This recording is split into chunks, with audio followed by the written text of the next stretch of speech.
Good morning, everybody. Uh, just last week, I was in a conversation with a top IBM executive, and he said that the era beyond 2025 will mark the shift of hype to real experimentation. So that statement was kind of in sync with the topic that we are talking today, where we're looking at the use cases, how much of it is hype, how much of them have matured. And if we look at the developments that have happened in the last 2 or 3 quarters, Satya Nadella just last quarter was quoted saying that every product at Microsoft is now becoming co-pilot. Every third day you hear a Silicon Valley executive talk about how codes are being written by AI, illnesses being diagnosed, right? Closer home, you see Tata Consultancy Services training 150,000 of its employees in generative AI use cases. But with this impact also comes disruption. And I think this particular point resonates more with the masses, which is regarding job losses. IBM CEO Arvind Krishna talking about nearly 30% of back office roles being replaced. But at the same time, Accenture talking about AI actually augmenting these job roles, right? In fact, being a force multiplier. So given all of these developments, panelists, today we'll talk, of course, about how these use cases have matured, but we'll also talk about the impact. So my first question, and in your opening comments, if you could talk upon how in these last 2 years you've seen the maturing of these use cases, and in particularly, your businesses from your vantage point, how sort of tangible outcomes have these or any use cases have delivered, if you could elaborate on that. Munjay Singh ji, if you would like to start. Well, thank you. Thanks for inviting. 2 years is a long time in this field that we are in. It's evolving pretty much at every 3 months. So let me break it down. What I think AI is such a broad term, and we kind of club everything in that. So we do AI services for a living. We are a AI data company. There are 3 things that happens in AI. One is generative, where you're creating content based using a tech. The second is predictive, and which is we are trying to look at heuristic data and correlating multiple data points. We're trying to predict what's going to happen. And the third is deep learning, right? These are broadly 3 different buckets. Generative, we have made immense progress. And I think if I put the dots in terms of hype versus reality, generative is doing fairly well. Predictive, by nature, is very, very hard. And I do not think we can ever take humans out of predictive business. It's going to be machines cannot predict. Deep learning is a little bit about heuristic, right? If the machine can see similar patterns and kind of tell you that this has happened in the past, they'll be able to do it. So from a hype to reality perspective, we as a company are in this business where we build scale systems for some of our clients to actually deploy things which can be rolled out for like 100,000, 200,000 people and leverage that. So it's becoming much more real now. And I think in next 2 years, we'll see large scale industrial scale application of these being built. Right. Thank you for that. Those opening comments, Divey, your quick thoughts on how is that evolving, and if you could also elaborate on the distinction that Mr. Munjay Singh gave between generative and predictive thing. Yeah, and I think from predictive was always there. So the conventional AI, where we would use typical classification, regression algorithms, that has been there for many years now.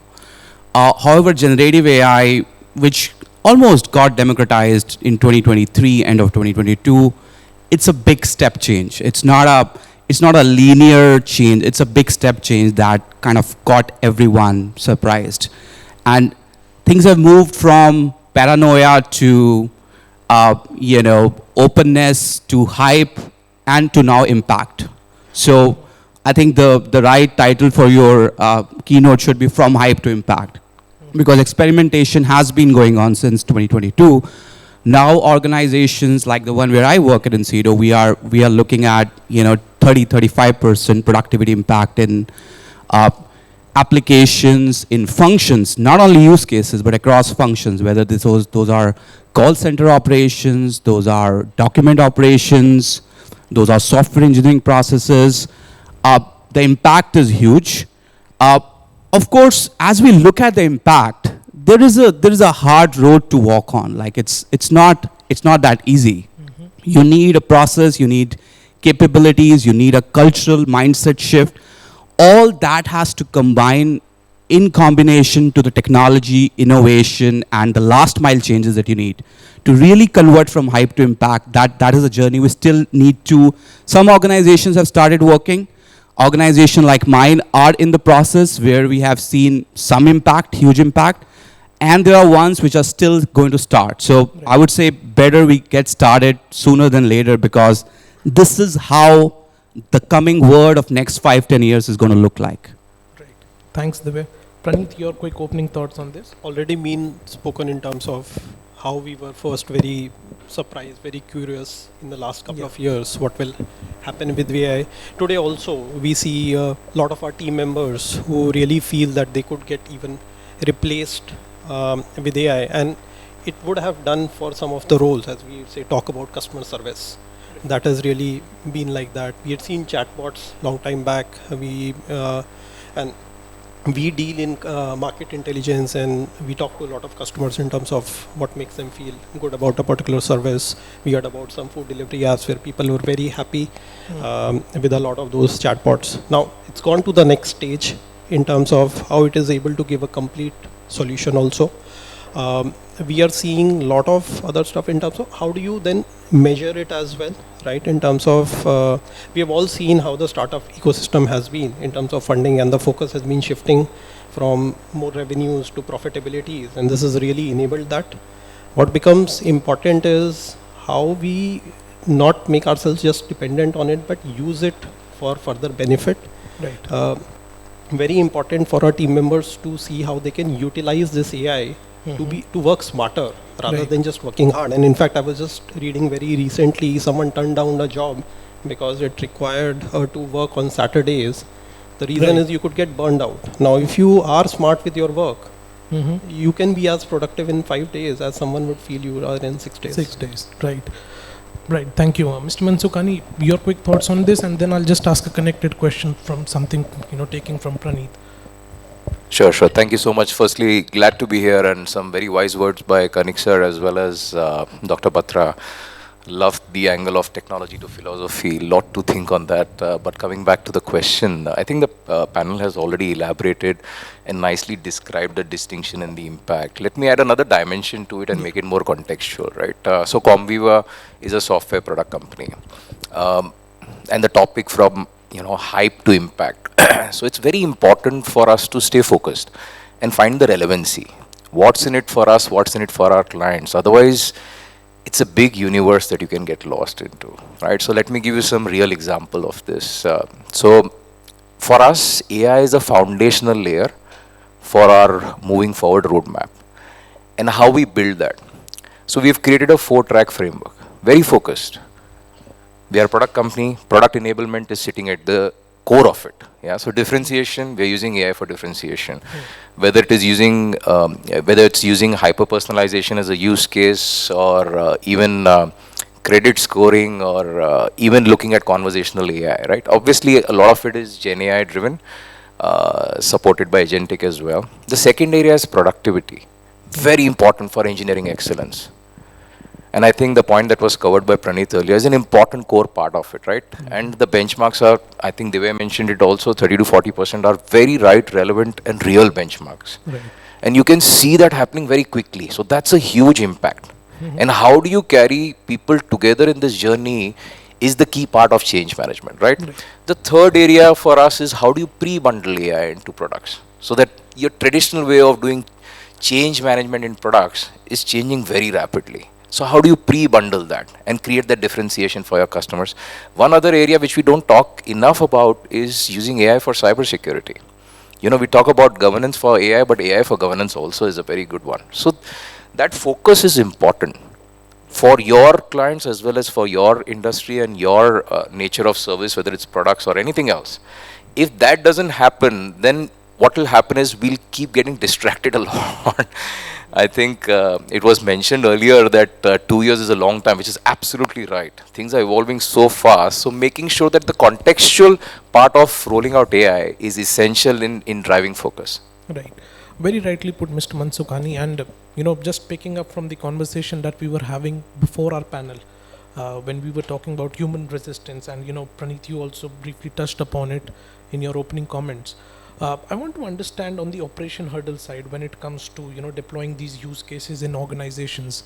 And in India, we have example of Air India, India's flag carrier, when their digital transformation was underway, when they were trying to deploy AI in their customer reservation system, they had massive internal resistance. So if you could tell on such operation hurdles probably and human resistance. I think I can be open and say this, that the challenge with Air India would not be a challenge only with Air India. I think it would be cutting across all organizations. Of course, the scales vary. But let me give you again a very real and authentic example.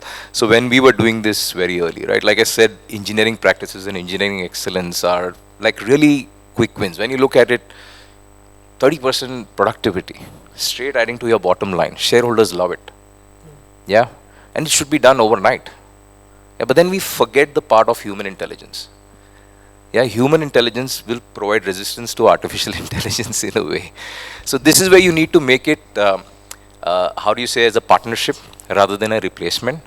I think there are a lot of things that people on the ground can focus on. I mean, I can give real examples. Architecture, right? Being part of roadmaps, solving real problems, debugging, those are the things that the developers can focus on. Right. And the grunt from that particular ecosystem can be taken away. So in our situation also, we went through that process. We gamified the process also. It's important to recognize when change is happening. So we gamified the process right from the top and handled it as a change management exercise, a cultural change management exercise rather than a technology change management exercise. And it has done really well for us. Yeah. Yeah, Mr. Singh, please. See, when you look at what makes us human, is our ability to take decisions.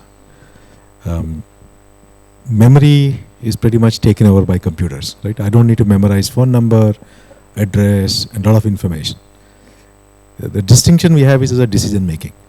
In my experience, we have implemented systems where the biggest challenge is a human to trust a decision taken by a machine and live with the consequences of the decision is very hard. So the biggest operation hurdle of all this new tech is, how do I trust a decision being taken by a machine and live with the decision? If I, as a human, I take a decision, I live with the consequences of the decision that is taken by me, based on my risk profile, based on my experience. But a computer is going to take a decision based on a collective risk profile and a collective decisioning intelligence. Right. So how do you build systems where you can still bring the human over the loop on an AI system, right, to build that trust on decisioning? And this is something which is very hard to do. And one of the biggest hurdle we have experienced when we roll out decisioning system is to create that trust in the decision making system. Absolutely, and I think a lot of masses will resonate with this argument made by Mr. Singh when recently, if you would have read some of the complaints of some users of ChatGPT on their latest model on it validating almost everything that they used to ask. So they didn't get that confidence on whether what we are writing, what we are asking, or what their prompt is it something that is actually correct, or this is something what that model is just validating. So very rightly said, Mr. Singh. Divey, if you would like to add it. Yeah, I'll just elaborate a bit more to what my fellow panelists mentioned. So see, all the challenges are related to AI at scale. So AI as a pilot is more like a first date, right? So everything is charming, everything is good, and AI at scale, where you actually operationalize it, deliver impact from it, is, more like a marriage. So you really have to do it if you really know it well. So those are the challenges. And how do you move through these challenges? Again, I feel there are tech challenges, there are strategy challenges, and then there are people challenges. I wouldn't say that it's just people, but because these are three big layers that across which you have series of challenges. Now within tech, it is the data. So prior to GenAI, everything related to data was more of a structured data. NLP was there, but the promise of it was never delivered. Now the data is documents, videos, images, so the entire data has changed. So the data lakes were never created for that. So that's one big challenge. Ensuring your data infrastructure is ready for GenAI is number one priority. Number two is getting accuracy from GenAI. You know, if somebody says that GenAI would deliver 95% accuracy all the time, that's wrong. You would start with 60%, 65%, and then taking it from 60% to 95% is a big, challenge. There you have to use contextualization. Now at Incedo, we use not just the LLM models, but we use the power of ontologies, knowledge graphs to ensure that the AI is grounded with the domain expertise through ontologies. So that's the second challenge, right? Data, one, contextualization, second, and third is responsible AI, because you need to have guardrails, you need to have privacy, PII data protection, all those, transparency, all those has to be enabled as a part of it. So those are tech challenges. The second layer which I talked about are strategy challenges. Now, while you do it, before you do it, you have to ensure you pick up something which delivers high business impact. Because the cost of GenAI is high. The total cost of ownership skyrockets, dramatically within 3 to 4 months. So ensuring you pick up the right use cases which deliver a high impact is very important. And the third is people challenges, adoption.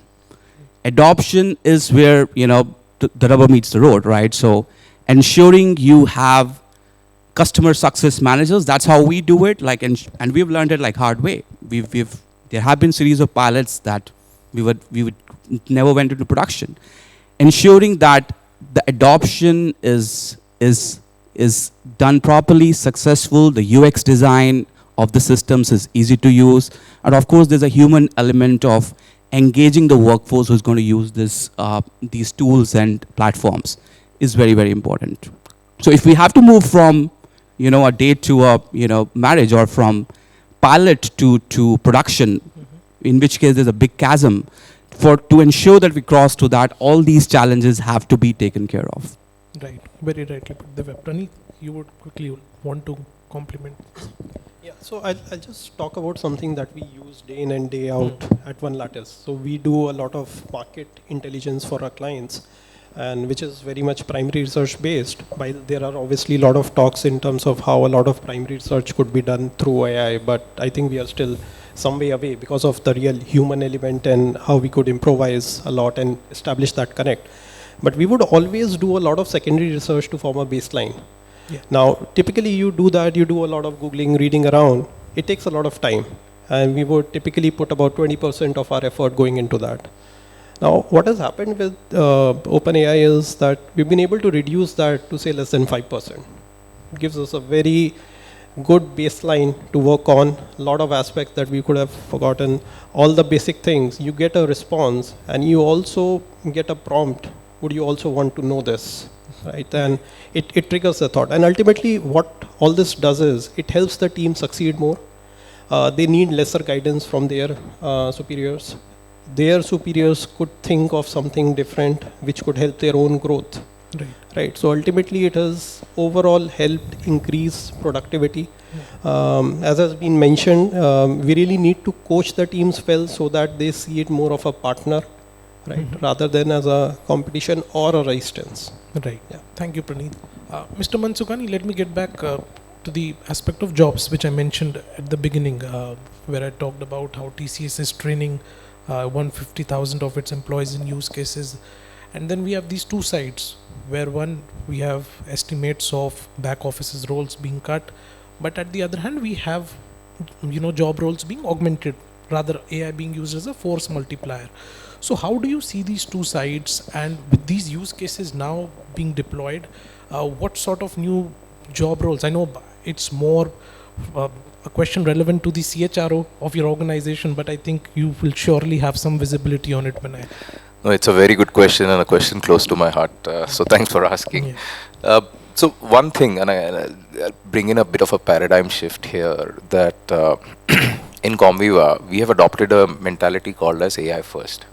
So it doesn't matter which function you belong to, whether it's HR, finance, marketing. So that leap of faith is taken.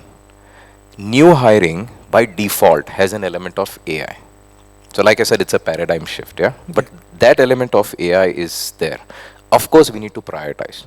When we have to look at our sort of capability to deploy and maximize the use of AI across the organization, we have to prioritize products, support, etc., in that order. But it cuts across all functions. To supplement that, what also happens is you need to upskill. And upskilling is a key element for us to make sure that there is a sense of security and that there is a sense of progression. Otherwise, there's a sense of replacement which comes in. So, something that we have done within the organization, we have introduced a framework called as ATC, Awareness, Training and Competency. Awareness for all, training for all functions. Competency is where we create certified experts. Right.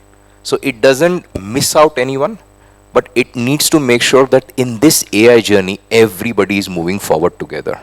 And the new hiring, AI becomes a subset irrespective of the function that you belong to. Yeah. Right. Thank you, Mr. Mansukhani. Mr. Singh, you would like to add something on this? My take is the old jobs will go away, and that is real. But the new jobs will get created. And I'll give you an example of what do I mean by old jobs will go away.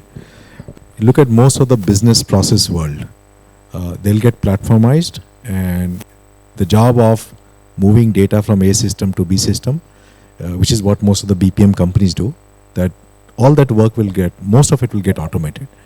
But the new jobs will get created. If you look at coding, for example, we're talking about 30-40% coding productivity, especially where the software is same, right? If you're working on a product, you can achieve 30-40%. If you're doing custom built software for multiple companies, then that's hard to get to 30-40%. But what will happen is the new tools will come, like cursor.ai. Using cursor.ai, I can generate code in like 2 hours, what somebody would take like maybe a week to generate, right? But what will happen is the amount of code which is going to get generated would be exponential. So we need folks who can then dramatically control the amount of codes getting generated. If you take agentic, for example, right? We are talking about multiple agents which will talk to each other and orchestrate a larger task. Now, if you need a larger task to be orchestrated through multiple agents, you need an orchestrator overall, right? Which is, in a way, it's kind of creating a software which has a collective intelligence and not isolated application intelligence. So if there is a collective intelligence that is going to be built into the system, then the collective intelligence needs to be managed differently than individual intelligence which is being managed today in isolated application. So these all, and we are seeing this, right? When I build agentic today for some of the banks or for a CPG company, we have built agentic. We realized the number of people that required to build it was actually very small. But the number of people required to run it effectively and get an ROI of what we have built is like almost like 7-8 times. As of today, because eventually we'll get tools to optimize some of this work, but the work will require a lot more effort on this managing and orchestrating some of these. And that is why, I talked about the Indian IT and Indian technology landscape. If you look at, as an industry, we are like $250+ billion industry. And I think if we are able to reskill the workforce, and I'm very glad to see some of these large companies. I used to be at one last year, one of the number 2 companies in India. This large scale reskilling will enable the workforce in India to be able to support this orchestration of complex tech which is going to evolve. So net, I think we'll see destruction of current job profile that we have in the market, but we'll see a humongous creation of new job profile. Now that may not be the same workers, it could be a different set of people who might come into the workforce. Right. Thanks, Mr. Singh. Divey, you would like to add probably more from a technological perspective where you would have more insights on where exactly this change is happening and that balance between hiring and upskilling. Yeah, and I think I agree with Mr. Singh. Like there are 3 buckets of jobs. Some jobs will go, right? Some jobs will evolve. and then some new jobs will be created. I think, and it's very similar to, tractors in farming or fertilizers in farming, because human beings actually overall impact was positive, and this is what we're going to see with AI. Human beings are going to solve next level problems in the years to come. Now, how do we democratize this? The second problem is, how do we democratize it across the organizations, which is what a lot of, if you are a CXO or a leader in your firm, you might be thinking about or taking steps in that direction. So I can share some nuggets on how we are doing it at Incedo. Number one is ensuring that we use AI tools. So at least we work with mostly clients in US and EMEA regions. So we have discussed with them and got the approvals to ensure that we are able to use tools, whether those are cursor AIs or co-pilots or Replit, right, for software engineering. So that is one area which is already getting disrupted. The second area is operations. A lot of paper operations, wealth management firms, banking firms. They're picking up, reading the PDFs, extracting numbers out of it. All those jobs are kind of moving to a next level altogether, right? Getting automated, and then that is where also agentic workflows are disrupting the entire end-to-end processes, which is right. Pick up the documents from emails, run the AI on top of it, get the final output, send it to someone. We are still not fully there. Like, we are piloting with that. Right. But I believe in next 18 months, a lot of organizations are going to be there, right? So that is second kind of job. Third is kind of your customer service kind of jobs, where as a co-pilot, we see 20 to 30% questions from the customers can be self-serviced, and then 70% can be automated through a co-pilot. So that is going to see disruption. Yeah. So now, how to democratize it? Coming back to it, use the tools, ensure that is taken care of. Your workforce uses that. Second is the human element to it, because democratization always needs to have that human touch.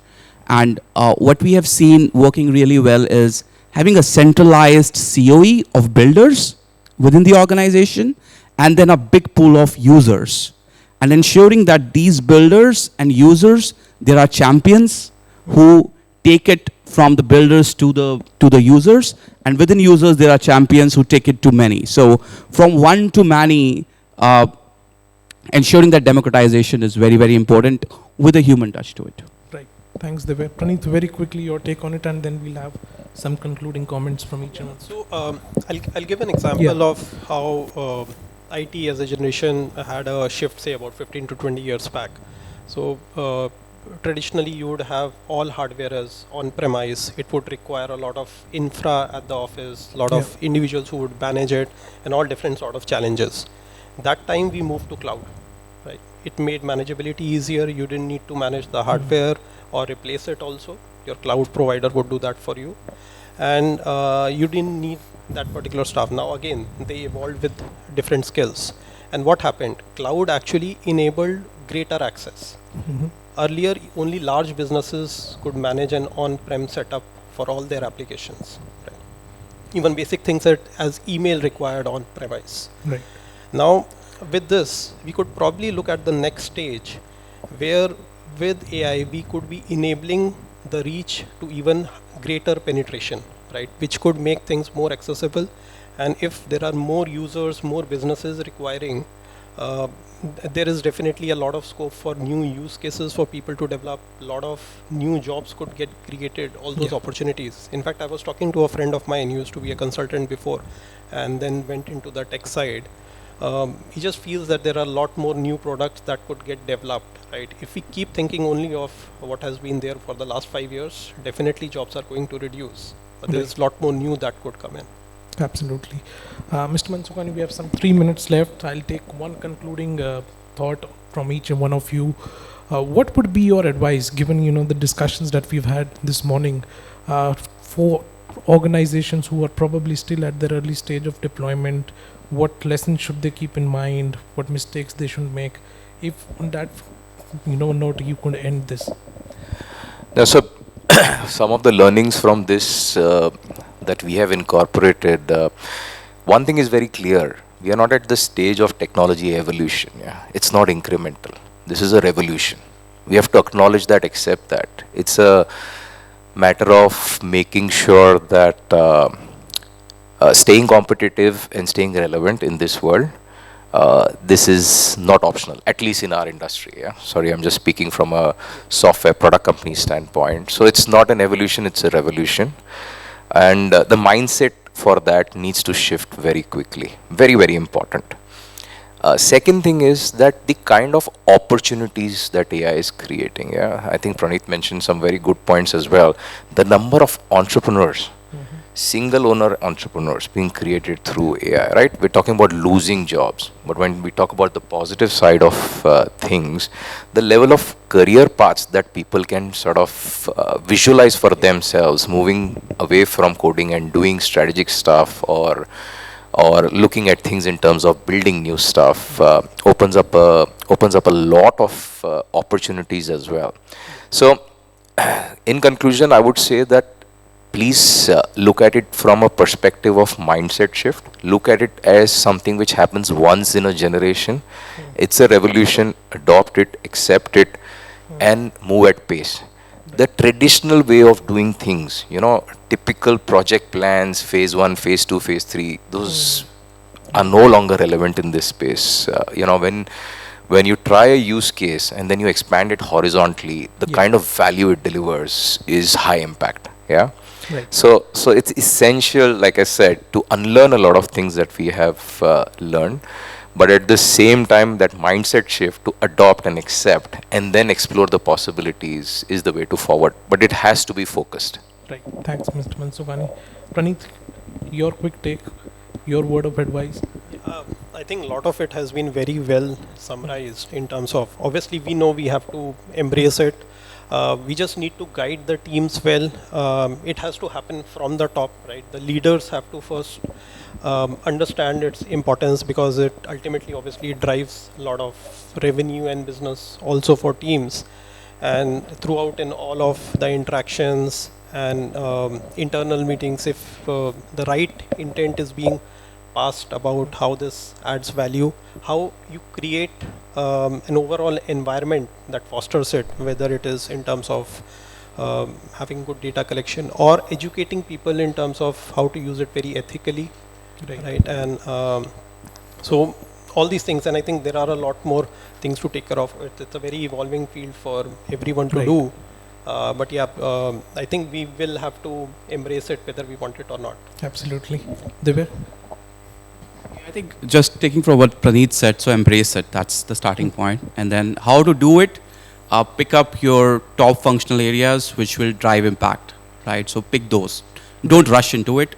Pick those top areas to start with, because it's a Pareto rule everywhere. 20% of the work you do can drive 80% of impact. So once you've picked up those areas, see what is the underlying layer of data platforms you need. Are you there?